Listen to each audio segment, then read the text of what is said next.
வணக்கம், welcome to orange candy. நம்ம இன்றைக்கி செய்ய போகிற ரெசிபி வந்து பலாக்கொட்டை பிரியாணி இல்லைனா ஜாக் ஃப்ரூட் சீட் பிரியாணி.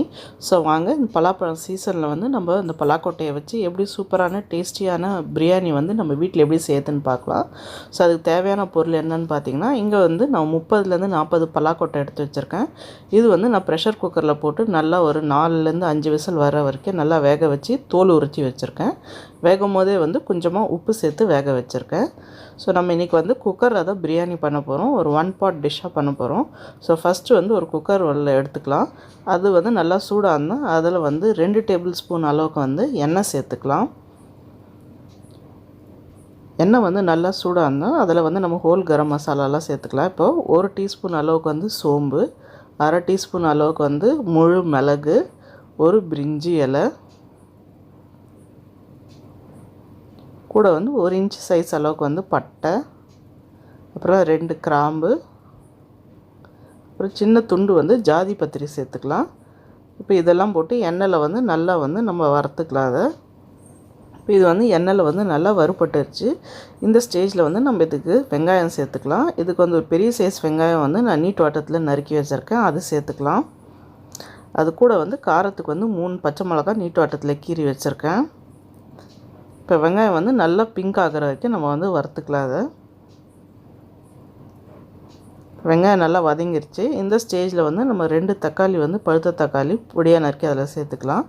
கூடவே வந்து 1 டீஸ்பூன் அளவுக்கு வந்து இஞ்சி பூண்டு பேஸ்ட் சேர்த்துக்கலாம். இஞ்சி பூண்டோட பச்சை வாடை போகிற வரைக்கும் நல்லா வந்து வதக்கிக்கலாம். நம்ம இதை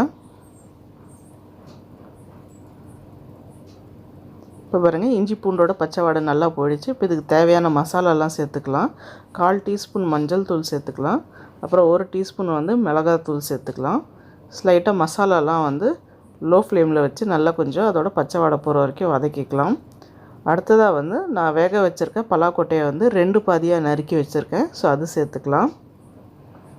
இதுவும் மசாலாவில் போட்டு நல்லா பிரட்டிக்கலாம். பிரட்டினதுக்கப்புறம் நம்ம இதில் இதுக்கு தேவையான அளவுக்கு வந்து பிரியாணிக்கு தேவையான அளவுக்கு உப்பு சேர்த்துக்கலாம். இப்போ நல்லா உப்பு சேர்த்து கலந்ததுக்கப்புறம் நம்ம இதில் வந்து அரிசி சேர்த்துக்கலாம். ஸோ இதுக்கு வந்து நான் 1 கப் அளவுக்கு வந்து அரிசி வந்து ஒரு 1/2 an hour முன்னாடியே வந்து நல்லா வாஷ் பண்ணி ஊற வச்சுருக்கேன், அது சேர்த்துக்க போகிறேன். ஸோ நீங்கள் வந்து இதுக்கு எந்த long grain rice, basmati rice இல்லைன்னா ரெகுலர் சாப்பாடு அரிசி எது உங்களுக்கு விருப்பமோ அது சேர்த்துக்கலாம். நீங்கள் ரெகுலர் லஞ்ச் பாக்ஸ் செய்கிறீங்கன்னா நீங்கள் வந்து ரெகுலர் சாப்பாடு அரிசியை யூஸ் பண்ணிக்கலாம். அடுத்ததாக வந்து இதுக்கு ரொம்ப இம்பார்ட்டண்ட்டான இன்க்ரீடியண்ட் வந்து தேங்காய் பால். ஸோ 1 கப் அளவுக்கு வந்து தேங்காய் பால் சேர்க்குறேன் நான். ஸோ இது வந்து நம்மளுக்கு பிரியாணிக்கு நல்ல ஒரு டேஸ்ட்டும் நல்ல ஒரு மணமும் தரும். அடுத்ததாக வந்து மீதி வந்து நம்மளுக்கு அரிசிக்கு எவ்வளோ தண்ணி தேவையோ அது வந்து சேர்த்துக்கலாம். ஸோ 1 கப்பு தேங்காய் பால் தவிர்த்து அரிசிக்கு தேவையான அளவுக்கு தண்ணி வந்து எக்ஸ்ட்ராவாக நம்ம சேர்த்துக்கணும். ஃபைனலாக வந்து இது கூட வந்து 2 டேபிள் ஸ்பூன் அளவுக்கு வந்து ஃப்ரெஷ் கொத்தமல்லி சேர்த்துக்கலாம். சேர்த்துட்டு இது நல்லா கலந்து விட்டுட்டு இப்போ வந்து இந்த ஸ்டேஜில் உப்பு செக் பண்ணி பார்த்துக்குங்க. உப்பு தேவைப்பட்டால் உப்பு சேர்த்துக்குங்க இந்த ஸ்டேஜில். இப்போ வந்து நம்ம மூடி போட்டுடலாம். அதுக்கு மூடி போட்டுட்டு லோ மீடியம் ஃப்ளேமில் வந்து நல்லா ஒரு விசில் வர வரைக்கும் வேக விட்டுடலாம் அதை. ஸோ நம்ம வந்து புலாவ் பிரியாணி வந்து நல்லா வெந்து ரெடி ஆகணும். இப்போ பாருங்கள், நல்லா விசில் வந்து ஸ்டீம்லாம் இறங்கிருச்சு. சூப்பராக நம்ம பலாக்கொட்டை பிரியாணி வெந்து ரெடி ஆகிடுச்சு. பாருங்கள், நல்லா பார்க்குறதுக்கே அருமையாக இருக்குது. வாசனையும் வந்து நல்லா சூப்பராக இருக்குது. கமகமன்னு நம்ம பலாக்கொட்டை பிரியாணி இல்லாத ஜாக் ஃப்ரூட் சீட் பிரியாணி வந்து ரெடி ஆகிடுச்சு. பாருங்கள், ரைஸ்லாம் கூட எவ்வளோ உதிரியாக இருக்குது. கலரும் அருமையாக இருக்குது. டேஸ்ட்டும் அதோட ஸ்மெல்லும் வந்து நல்லா சூப்பராக இருக்குது. வாங்க, இது வந்து சர்வ் பண்ணிடலாம் நம்ம.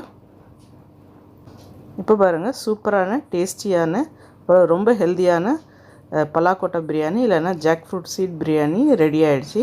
கண்டிப்பாக இந்த ரெசிபி ட்ரை பண்ணி பாருங்கள், உங்களுக்கும் பிடிக்கும்னு நினைக்கிறேன். ட்ரை பண்ணி பார்த்துட்டு எப்படின்னு வந்து கமெண்ட் செக்ஷனில் சொல்லுங்கள். அப்புறம் இந்த வீடியோ உங்களுக்கு பிடிச்சிருந்தால் லைக் பண்ணுங்கள், ஷேர் பண்ணுங்கள். அப்புறம் மறக்காமல் எங்கள் சேனலை ஆரஞ்ச் கேண்டிக்கு சப்ஸ்கிரைப் பண்ணுங்கள்.